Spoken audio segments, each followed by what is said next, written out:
Alana Brooks woke before dawn, her eyes opening to the faint glow of the city lights spilling through the thin curtains of her Harlem apartment. For a moment, she lay still, listening to the hum of traffic outside and the quiet drip of a faucet in her kitchen. Her chest tightened with the familiar weight of pressure and possibility. Today was not just another Monday. Today was the day she had been waiting for. She pushed herself out of bed and glanced at the framed photo on her nightstand. Her mother's smile beamed back at her, warm and steady, as if it had the power to light up the darkness. The memory of her mother's voice echoed in her heart. "Baby, when you see someone who needs help, you help them. That's what makes us human." The words were simple, but they had shaped Alana's entire life. They were her compass in a world that often rewarded cruelty more than kindness. But kindness alone hadn't been enough to earn her place at Sterling Capital Investments. For 3 years, Alana had poured herself into the company. She had stayed late when no one else would, double-checked numbers until her eyes burned, and written analyses that could move markets. Yet, in that vast glass tower downtown, she was invisible. An assistant, a junior analyst, a name rarely remembered. Her colleagues got the praise, her boss ignored her contributions, and every day she fought the quiet war of being dismissed. Still, she held on, because she believed one day she would be seen. One day her work would speak louder than their prejudice. She stepped into the shower, letting the hot water wash over her, calming the restless storm inside her chest. By the time she slipped into her new navy blue suit and silk blouse, her pulse was steady again. She had spent money she didn't have on it, but she needed to look the part today. No excuses, no missteps. She gathered her leather folder, the one holding her revolutionary analysis of emerging markets, and pressed it against her chest. "Today's the day, Mama," she whispered to the photo before she left. "I can feel it." Outside, the November air cut through her coat, sharp and unrelenting. A light drizzle misted her face as she hurried toward the subway. The city was alive, restless, yellow cabs splashing through puddles, the smell of roasted chestnuts from a corner vendor, steam rising from the grates. Alana's heels clicked against the wet pavement, every step echoing her determination. She was 30 minutes early for once, and the thought made her smile. Maybe this was the sign she needed, that the tides were finally turning. She rehearsed her talking points silently as she walked, her lips moving in sync with the rhythm of her stride. Each phrase felt like armor, a shield she would carry into that intimidating boardroom. She imagined Christopher Donovan, the elusive billionaire CEO, finally hearing her voice, finally noticing the brilliance that had been buried under years of neglect. She imagined his cool blue eyes softening with recognition. Alana's breath quickened, not from the brisk pace, but from the fire building inside her. Today could change everything. Today, she wasn't just a junior analyst or a background character in someone else's story. Today, she was ready to step into the light. She clutched her folder tighter as the drizzle thickened, unaware that fate was already setting the stage for something she couldn't possibly predict. Something that would test her mother's lesson in a way she had never imagined. Something that would prove that one act of kindness could change the course of her entire life. The drizzle had become steadier by the time Alana turned the corner onto a busy downtown street. She moved quickly, heels striking the slick pavement, the hum of her rehearsed presentation echoing in her mind. Bullet points, numbers, projections, they were her lifeline. Today she would prove herself. Today she would no longer be invisible. But then she saw it. A crowd had gathered just ahead, a tight circle of people clutching phones in the air, their faces lit not with concern, but with curiosity. Some were recording, others whispering, all of them standing as though they were at a street performance rather than in the presence of suffering. Alana slowed, her brow furrowing. The cold air nipped at her cheeks as she squeezed through the cluster, her stomach tightening with unease. And then she saw him. An elderly white man, maybe late 70s, lay sprawled on the rain-slick sidewalk. His camel-colored coat was soaked, his silver hair plastered to his forehead. Blood trickled down the side of his face and his ankle bent at a grotesque angle. His lips trembled as he reached a shaky hand toward the bystanders. His voice was hoarse, cracked, nearly swallowed by the city noise. "Help," he whispered. "Please." No one moved. Phones hovered over him like vultures, lenses capturing his pain while feet stayed firmly planted. The drizzle fell harder now, dotting his coat with dark stains, chilling him to the bone. Alana's heart clenched. She glanced at her watch. 45 minutes until the meeting. She was still early. She could keep walking, stay focused, get to Sterling Capital on time. But then her mother's voice, soft and unshakable, echoed in her mind. "When you see someone who needs help, you help them." The man's frightened blue eyes met hers, wide with desperation, and Alana felt something break inside her chest. She couldn't look away. She couldn't pretend he hadn't seen him. Her heels clicked against the concrete as she pushed through the circle of onlookers and dropped to her knees beside him. The cold rain soaked through her suit instantly, but she didn't care. "I'm here," she whispered, her voice steady despite the storm rising in her chest. "You're not alone. You're going to be okay." She shrugged off her coat, spreading it over his trembling body. Her hands moved quickly, pulling out her phone, dialing 911 with practiced precision. "There's an elderly man hurt, bleeding, possible broken ankle. We're on Broad and 47th. Hurry, please." The man's fingers curled around hers with surprising strength, as though she was his lifeline. His voice trembled. "Henry, my name is Henry. I need to find my son. Christopher, he'll be worried." Alana squeezed his hand tighter. "We'll find him, Henry. But first, let's get you safe. The ambulance is on its way." Around her, the crowd shifted, disappointed that the spectacle had turned into something real. One by one, they lowered their phones, muttering, dispersing. Soon it was just Alana, Henry, and the rain. To keep him awake, she spoke softly, telling him about her own mother, about the dreams she carried. His grip tightened when she paused, so she kept talking, filling the silence with warmth, with humanity, until her voice was the only thing tethering him to the present. Minutes bled into eternity. Her phone buzzed again and again with calls from the office. She ignored them all. The meeting could wait. She wouldn't leave him. Not like this. Alana Brooks, who had always believed kindness was strength, knelt in the rain beside a stranger, unaware that this single choice would change the trajectory of her life forever. The sirens never came quickly enough. Alana's knees ached against the pavement, her suit clung to her like wet paper, and the drizzle had turned into a steady rain that blurred the world into streaks of gray. Still, she stayed there, crouched beside Henry, her coat wrapped over his chest. His hand hadn't let go of hers since the moment she knelt down, and she could feel his pulse, weak, unsteady, but alive, pressing against her skin.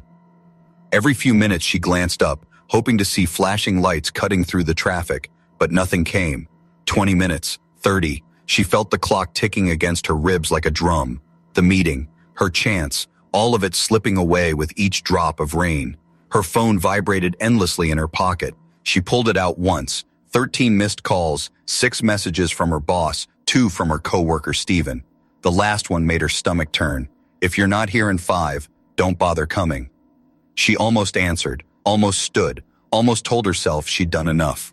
But then Henry's grip tightened, pulling her back down, anchoring her to him. His eyes were wide, watery, filled with the kind of fear that stripped away pride. He looked at her not as a stranger, but as the only thread keeping him tethered to this world.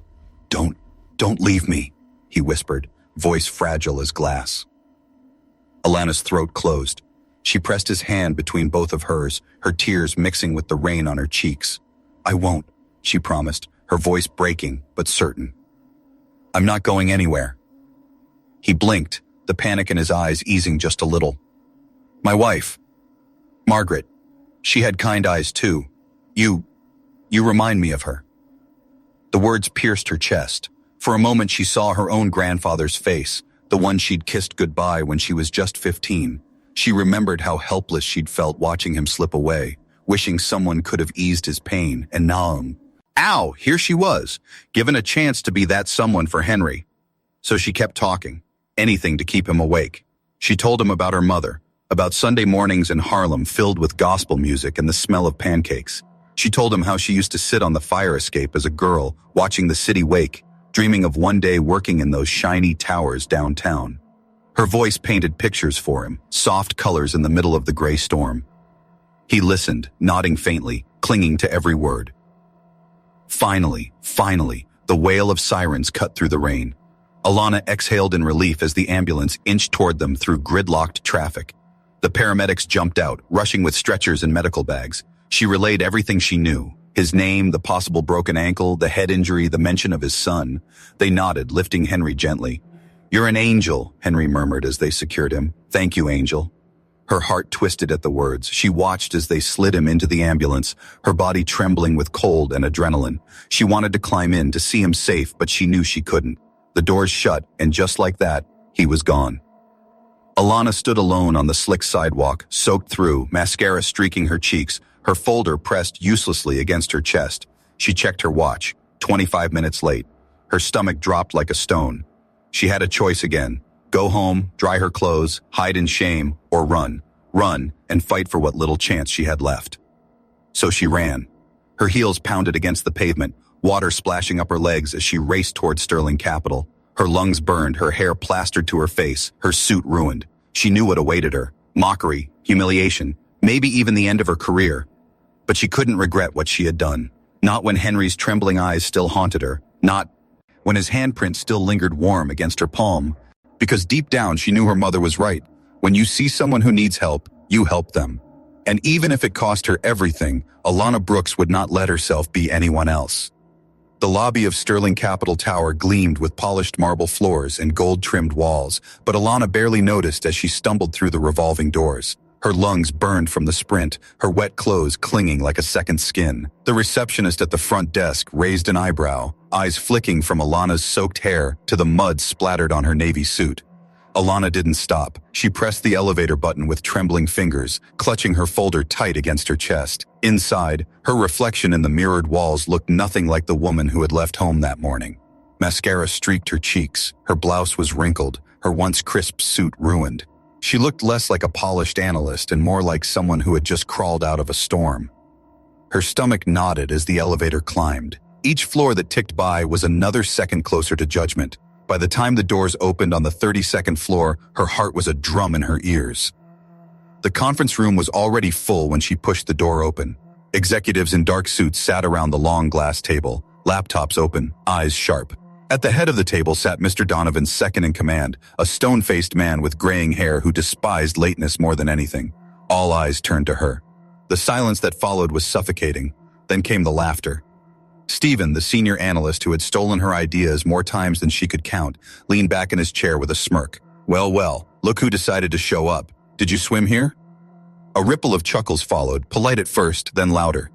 Nicole, the queen bee of the team, gave Alana a slow once-over and whispered something to Brian, who covered his mouth to hide a grin. Alana's cheeks burned. She forced her shoulders back, gripping her folder so tightly the leather bit into her palms. I'm sorry I'm late, she began, her voice trembling but steadying as she went on. There was an emergency. Someone needed help. Her boss cut her off, his voice cold as glass. Save it, Brooks. This was the most important meeting of the quarter, and you stroll in looking like you fell out of a washing machine. Do you think that screams professionalism? Her throat tightened, words catching before they could form. She wanted to explain, to tell them about Henry, about the blood, about the fear in his eyes. But looking around at their polished suits and sharpened smiles, she knew they wouldn't care. Compassion wasn't currency here. Only power was. Stephen has already presented the market analysis, her boss added, gesturing toward the smirking man. Quite impressive, I might add. Alana froze. Her folder grew heavy in her hands. Stephen had presented her work. The hours she had spent building projections, crunching numbers, shaping every argument. It had all been handed over to him. And now he sat there, smug, basking in praise that should have been hers. Something inside her cracked. She wanted to scream, to slam the folder down and expose him, but her voice failed her. The humiliation pressed down like a weight on her chest. More whispers rippled across the room. One executive muttered, "Unprofessional." Another said, "She'll never make it here." Each word stabbed deeper than the last. Alana lowered her eyes, swallowing the lump in her throat. She slid into the only empty chair, her wet clothes squeaking against the leather. Her hands shook as she placed the folder on the table, knowing it was useless now. At that moment, the door swung open. Every head turned. The air shifted. Christopher Don. Owen, the billionaire CEO himself, strode into the room. His presence was magnetic, commanding. Even drenched in tension, he was a force. Tailored suit, sharp jaw, but something about him was off. His tie was loosened, his eyes rimmed with red, and for the first time, the usually unshakable Donovan looked human. The room fell silent, as if the oxygen had been sucked away. And Alana, sitting small and humiliated in the corner, felt the tremor of fate brush against her skin. She had no idea the man who had just entered would change everything. Christopher Donovan did not glide into the room the way everyone expected of him. He didn't carry the aura of untouchable control that usually made entire boards tremble. No, today, he stumbled in. His dark suit was immaculate, but his face told another story. His jaw was tight, his eyes rimmed with exhaustion, as though he had been carrying a weight that no amount of money could lift. The executives rose instinctively, a wave of reverence rippling around the table. Some murmured greetings, others adjusted their ties, desperate to catch his attention, but Christopher barely looked at them. His gaze swept the room once, sharp but unfocused, before he dropped his briefcase onto the polished table with a hollow thud. "Where were we?" he asked, his voice gravelly, strained. The second-in-command, Mr. Harlan, cleared his throat. "Stephen was finishing his presentation, sir. It was quite thorough." Christopher's eyes flicked to Stephen. "Is that so?" Stephen straightened, pride swelling in his chest. "Yes, Mr. Donovan. I presented the analysis on emerging markets. It seemed well received." For a moment, Christopher just stared at him. His jaw tightened, but he said nothing. Instead, he pressed a hand to his forehead, exhaling slowly. "Before we go further, I need a moment." The room shifted uncomfortably. Billionaire CEOs didn't ask for moments. They didn't falter, didn't breathe like ordinary men. But Christopher did. He pulled out a chair, sank into it, and for a long beat, silence weighed over everyone. Finally, he spoke. "This morning, my father went missing." Gasps rippled around the table. Nicole's manicured hand flew to her chest. Brian muttered, "Oh God." Even Stephen lost his smug expression. Christopher's voice grew rougher, as though every word scraped his throat raw. "He has dementia. He wandered off sometime after dawn. We searched everywhere. For hours, I thought—" His voice cracked, and he broke off, swallowing hard. He raked a hand through his dark hair, composing himself with visible effort. "I thought I'd lost him." The room sat frozen. No one dared breathe too loudly. This was not the polished titan they were used to. This was a sun, unraveling. Christopher's eyes lifted, glassy but fierce. But someone found him, a stranger. She stayed with him in the rain. She didn't leave him, not even when she had somewhere else to be. She kept him safe until the ambulance arrived. Alana's breath caught. Her heart slammed against her ribs. "She's the reason he's alive right now," Christopher continued, his voice breaking into something softer, reverent. "I owe her everything." A murmur swept across the room, executives exchanging curious looks. Who was this woman? A good Samaritan off the street? Some nameless angel? Alana sank lower in her chair, praying no one would notice the way her hands trembled in her lap. The warmth of Henry's hand still lingered in her palm. She wanted to disappear, but fate had other plans. Christopher's gaze swept the room again, sharper this time, searching, measuring, until, at last, it stopped, on her. The moment their eyes locked, the air shifted. His breath hitched almost imperceptibly, recognition flickering across his features. Alana froze, her throat dry, her pulse roaring in her ears. Christopher Donovan leaned forward, his voice low but steady, and said the words that silenced every whisper in the room. "You, it was you." Every head in the room turned toward her. For a heartbeat, Alana wished she could melt into the leather chair, vanish into the carpet, anything but sit there under the burning weight of their stares. Christopher Donovan was still leaning forward, his piercing eyes locked on her like she was the only person in the room. His words, quiet but unmistakable, hung heavy in the air. "You. It was you." Alana's lips parted, but nothing came out. Her throat was dry, her pulse rattling in her ears. The silence stretched so long it became unbearable. Finally, Stephen scoffed, breaking the tension. "Her? With all due respect, Mr. Donovan, she can barely handle her job here. Are you sure?" Christopher cut him off with a glare so sharp it could have shattered glass. "Don't you dare."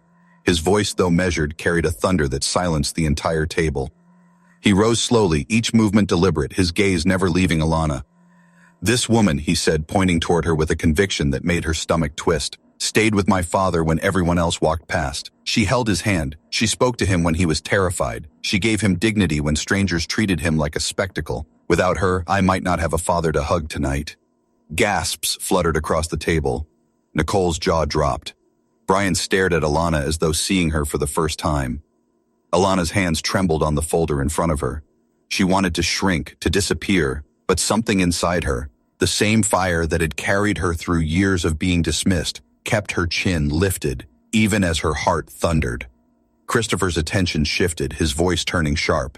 "And yet, when I walk into this room, I see her drenched, humiliated, and shoved into a corner. I see her ideas stolen. Yes, Stephen, don't bother denying it. I've read her work. That analysis you just presented wasn't yours." Stephen's face flushed crimson. He opened his mouth, stammering, "Sir, Save it." Christopher's tone cut him clean. "You've built your reputation on other people's brilliance. That ends today." A stunned silence blanketed the room. The executives shifted uncomfortably, eyes darting between Alana and their billionaire CEO. For years, she had been invisible. Now, every gaze burned with recognition. Christopher took a step closer to her. His voice softened, rich with something unspoken. "Miss Brooks, you showed more integrity on a wet city street this morning than most people show in their entire careers. I will never forget what you did for my father, or for me." Her chest tightened. Tears stung the corners of her eyes, but she blinked them back, refusing to let them fall here, in front of the very people who had mocked her. For the first time, Alana didn't feel like an assistant or a junior analyst scrambling for scraps. For the first time, she felt seen. Christopher straightened, his gaze sweeping the room once more. "Let it be clear, I value character above polish, heart above pretense. Miss Brooks has both. From this moment forward, she is no longer to be dismissed or overlooked. Anyone who has a problem with that can find the door." The silence that followed was deafening. And in that silence, Alana felt something she hadn't in years. Vindication. The glass doors of the conference room closed behind them, muting the frantic whispers that immediately erupted inside. Out in the quiet hallway, the storm of humiliation and vindication that had just passed through Alana's world left her standing breathless, like she'd just survived a hurricane. Christopher hadn't let go of her hand. His grip was firm, steady, grounding, as though he knew she might collapse under the weight of it all if he released her. They stopped near the wide windows that overlooked the glittering expanse of Manhattan, rain still streaking down the glass. Alana finally found her voice, though it came out in a whisper. "Why? Why would you defend me like that? You don't even know me." Christopher turned toward her, and for the first time, she saw past the cold, untouchable Ice King her colleagues whispered about. His eyes were raw, still rimmed red from hours of searching for his father, still carrying the vulnerability of a son who had almost lost everything. "I know enough," he said softly. "I know you're the reason my father is alive. I know you didn't care about your suit, your meeting, or what people thought. You only cared about him. And I know I'll never forget that image of you kneeling in the rain holding his hand like he was the most important man in the world." Alana's throat tightened. She hadn't thought anyone would see her that way. She'd only been doing what her mother had taught her. When you see someone who needs help, you help them. But hearing it from him, hearing the weight in his voice, made her chest ache with something she didn't want to name. Christopher took a deep breath, his gaze searching hers. "You don't realize it yet, but today, you changed everything. Not just for my father, for me." The words hung between them, fragile and dangerous. Alana shook her head, overwhelmed. "I don't want to be a story, Mr. Donovan. Ed, I just wanted to do the right thing." He smiled faintly. "And that's exactly why you will be more than a story." For a long moment, they simply stood there. The city buzzed beneath them, but up here, it felt like time had stilled, leaving just the two of them suspended in something unspoken. Finally, Christopher exhaled, a mix of exhaustion and relief. "I need to see my father. He's still at the hospital. I want you to come with me." Her heart skipped. "Me?" "Yes, you. He hasn't stopped asking about the angel who stayed with him. He needs to see you again. And truthfully," his voice lowered, almost vulnerable, "so do I."